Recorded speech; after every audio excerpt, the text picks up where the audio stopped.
केरर वीज़े वाले अपने डिपेंडेंट को बुला सकते हैं या नहीं। स्किल्ड वर्कर यूके इमिग्रेशन में जो आते हैं वो अपनी वाइफ को, बच्चों को बुला सकते हैं या नहीं। स्टूडेंट जो स्टडी वीज़े पे यूके में आते हैं वो अपने डिपेंडेंट को बुला सकते हैं या नहीं। इनकम रिक्वायरमेंट क्या होगी, और स्पाउस वीज़ा जो कि ब्रिटिश नेशनल के स्पाउस होते हैं या असाइलम सीकर्स के स्पाउस होते हैं, उनकी क्या इनकम रिक्वायरमेंट है, हेल्थ सरचार्जेस कितने बड़े हैं, और उसके अलावा क्या जो केरर वीज़े पे है वो अभी भी अपने डिपेंडेंट्स को बुला सकते हैं या नहीं। तो ये वीडियो आज मैं आपको क्लियरली इन सब क्वेश्चंस के आंसर्स बताऊंगी, जो कि मुझे बहुत सारी कॉल्स आती हैं, बहुत सारे टेक्स्ट मैसेजेस इंक्वायरीज आती हैं और डायरेक्ट टेक्स्ट भी आते हैं मुझे। मेरे जो व्हाट्सएप का नंबर मैंने पर्सनल फ्री कंसल्टेशन के लिए आप लोगों को दिया हुआ है। तो बाज़ औक़ात आप लोगों के क्वेश्चंस का आंसर करना बहुत आसान नहीं होता, और मैं समझती हूँ कि जो इस तरह की वीडियोस हैं वो मेरे तमाम इमिग्रेंट्स कम्युनिटी को, जो मेरे यहाँ पर सोशल मीडियाज़ पे फॉलोअर्स हैं या मेरे क्लाइंट्स हैं या मेरे प्रीवियस क्लाइंट्स हैं या मेरे फ्यूचर क्लाइंट्स हैं, जो उनकी इंक्वायरीज होती है, मेरी कोशिश होती है कि यहाँ पर मैं आप लोगों के इमिग्रेशन मसाइल का जो जवाबात है वो क्लियर कट आपको दे सकूं। तो पहली बात के केरर्स अलाउंस पे आते हैं, हम स्टेप बाय स्टेप सब बात करेंगे। It's me barrister Shazia Anjum, UK immigration specialist, और आपको आज मैं बताऊंगी कि केरर वीज़े पे क्या चेंजेस आई हैं। सबसे पहले कि 11 मार्च के बाद जो न्यू केरर वीज़े होंगे वो अपने डिपेंडेंट को नहीं बुला सकेंगे, लेकिन इसका मतलब ये नहीं है कि जो ऑलरेडी एग्जिस्टेड केरर वीज़ेस पे हैं वो अपने डिपेंडेंट्स को नहीं बुला सकते। जी हाँ, आप अपने डिपेंडेंट्स को बुला सकते हैं, आप अपनी वाइफ को, अपने बच्चों को बुला सकते हैं। अगर आप ऑलरेडी इस वक्त आपके पास केरर वीज़ा मौजूद है और आप यूके में मौजूद हैं, आप अपने डिपेंडेंट्स को बिल्कुल बुला सकते हैं। और उसमें ये सिचुएशन है जो केरर्स पे वो हेल्थ केयर वीज़े पे होते हैं, सोशल केयर वीज़ाज़ पे होते हैं, जो डॉक्टर्स एंड नर्सेज होती हैं। और अगर आप भी जो है वो पाकिस्तान से हैं या किसी भी कंट्री से हैं जो यूके में आना चाह रहे हैं, और आप डॉक्टर हैं या नर्सिस हैं, तो आपके लिए यहाँ पर आने के बहुत सारे मल्टीपल चांसेस होते हैं, सिर्फ एक केरर वीज़ा ही नहीं है। उसके अलावा भी बहुत सारी ऐसी सिचुएशन हैं जिसमें आप एज ए प्रैक्टिशनर रजिस्टर हो सकते हैं, आप एज ए रजिस्ट्रार आ सकते हैं यहाँ पर, आप एज ए जो एक स्किल्ड वर्कर की कैटेगरी होती है उस कैटेगरी में आ सकते हैं। बहुत छोटा सा फ़र्क है केरर कैटेगरी में और स्किल्ड वीज़ा कैटेगरी में। अब स्किल्ड वीज़ा में अगर आप आते हैं तो ऑल्दो कि आप केरर वीज़े के डिपेंडेंट जो फ्यूचर में नहीं बुला सकते, लेकिन इट डज़ंट मीन कि स्किल्ड वर्कर भी अपने स्पाउस को नहीं बुला सकते। तो ये डिफरेंस काफ़ी कॉम्प्लिकेटेड है। आज की वीडियो में मैं कोशिश करूँगी कि आपको थोड़ा आसान करके बताऊँ। सबसे पहले कि केरर वीज़े के जो क्लैरिफिकेशन है कि जो न्यू केरर वीज़ास होंगे वो अपने डिपेंडेंट को नहीं बुला सकेंगे, लेकिन अभी जो एग्जिस्टेड केरर्स हैं और वो अपने डिपेंडेंट्स को बुला सकते हैं। अब दूसरी बात यह है कि जो फ्यूचर केरर वीज़ास जो हैं, इट डज़ंट मीन कि केरर वीज़ास बंद हो गए हैं। केरर वीज़ास आपको मिलेंगे, आप एज ए केरर यहाँ पर यूके में आ सकते हैं, लेकिन अपने फ्यूचर में डिपेंडेंट को नहीं बुला सकते इस स्पेसिफिक कैटेगरी में। दूसरी कैटेगरीज में बुला सकते हैं, वो मैं आपको अपनी दूसरी वीडियोस में बताऊंगी। लेकिन जो केरर वीज़ा है, फ्यूचर में जब आप अप्लाई करेंगे 11 मार्च के बाद अप्लाई करेंगे, तो फिर आप अपने डिपेंडेंट को नहीं बुला सकेंगे। और जो ऑलरेडी एग्जिस्टेड केरर वीज़ास पे हैं यहाँ पर, वो अपने डिपेंडेंट को बुला सकते हैं। और दूसरी बात ये है कि ये जो चेंजेस हैं ये बहुत जल्दी आ जाएंगी। 11 मार्च, आज जो मेरी वीडियो है वो 9 मार्च की है, तो 11 मार्च 24 में ये चेंजेस इम्प्लीमेंट हो जाएंगी। केरर वीज़ा जो फ्यूचर में होंगे वो अपने डिपेंडेंट्स को नहीं बुला सकेंगे।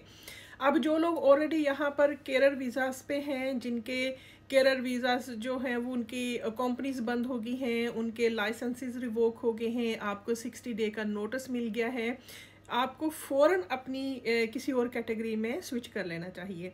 तो मैं हमेशा ये कहती हूँ कि आप अपने ज़ाती तौर पर ईमेल्स करें, जो डिफरेंट एम्प्लॉयर्स हैं उनको अपनी सीवीज़ भेजें, आप जॉब अप्लाई करें। जब आप यूके में हैं तो आप ब्लेस्ड हैं, क्योंकि आप यहाँ पर एम्प्लॉयर्स को खुद सीवीज़ भेजकर जेन्युइनली आप एम्प्लॉई बन सकते हैं, और फिर आपका एम्प्लॉयर आपके वीज़े को चेंज करवा देगा। अब होता क्या है कि आपने ये मेक श्योर करना है कि जिस एम्प्लॉयर्स को आप अपनी सीवी भेज रहे हैं और जो आप जो आप बाद में स्विच करवाएंगे, सबसे पहले आपने 2 काम करने हैं। एक तो आपने कोशिश करनी है कि आप यूकेबीए की वेबसाइट पे जाएं, गवर्नमेंट की वेबसाइट पे जाएं, www.gov.uk। जब आप गवर्नमेंट की वेबसाइट पे जाएंगे तो वहाँ पर आप जो है वो स्पॉन्सर के रजिस्टर और लाइसेंसेस चेक कर सकते हैं। वहाँ पर आप उनके लाइसेंसेस चेक करें और कोशिश करें कि आप वहाँ पर वो कोड नंबर जो कि स्किल्ड कैटेगरीज में आते हैं, जिसमें आपको वीज़ाज मिलते हैं, आपने वो कोड चेक करना है और फिर आपने अपनी स्किल्स को देखना है कि आपकी स्किल्स उस कोड के मुताबिक, वो जो कोड वहाँ पे दिया गया है, वो जो पर्टिकुलर्स दिए गए हैं जॉब के, आपकी जो स्किल्स हैं वो उससे मैच करती हैं कि नहीं करती। जिन जिन कोड से आपकी स्किल्स मैच करते हैं उन कंपनीज को आपने उनकी ऑनलाइन से डिटेल्स लेकर उनको अपने ईमेल, वो सीवीज फॉरवर्ड कर देने हैं, उनको आपने अच्छा सा ईमेल बनाना है। और अगर आपको ईमेल में और सीवी में कोई हेल्प चाहिए होगी तो आप मुझे डायरेक्ट टेक्स्ट मैसेज भी कर सकते हैं।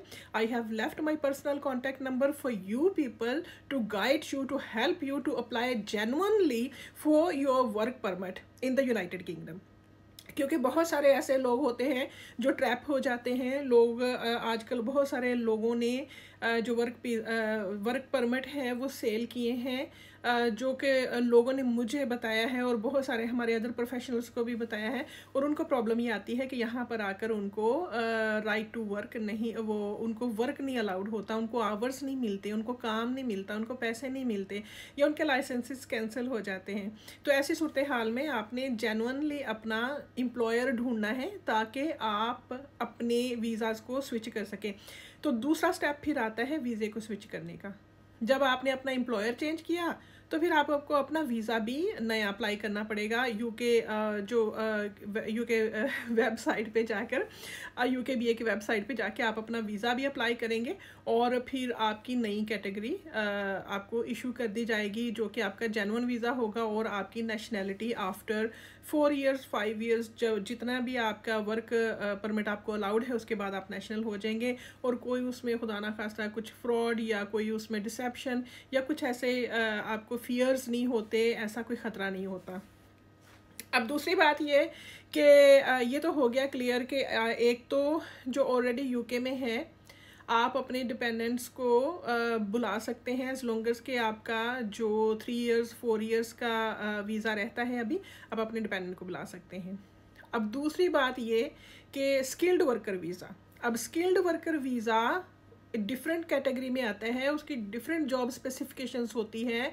वो जो शॉर्टेज ऑफ स्किल्स होती हैं यूके में, उस कैटेगरी में जब आपको मिलता है उसको स्किल्ड वर्कर वीज़ा कहते हैं। अगर आप वो अप्लाई करेंगे पाकिस्तान से या किसी भी और कंट्री से, तो फिर आप अपने डिपेंडेंट को बुला सकते हैं, आप अपनी वाइफ को, बच्चों को बुला सकते हैं, उसमें कोई पाबंदी नहीं होगी। बस उसमें इनकम थ्रेशोल्ड थोड़ा बढ़ जाएगा, जैसे कि आपकी जो सैलरी है जो आपको ऑफ़र की जा रही है वो आपकी 38,700 पाउंड पर ईयर होनी चाहिए, जो आपको एम्प्लॉयर से ऑफ़र मिलेगी।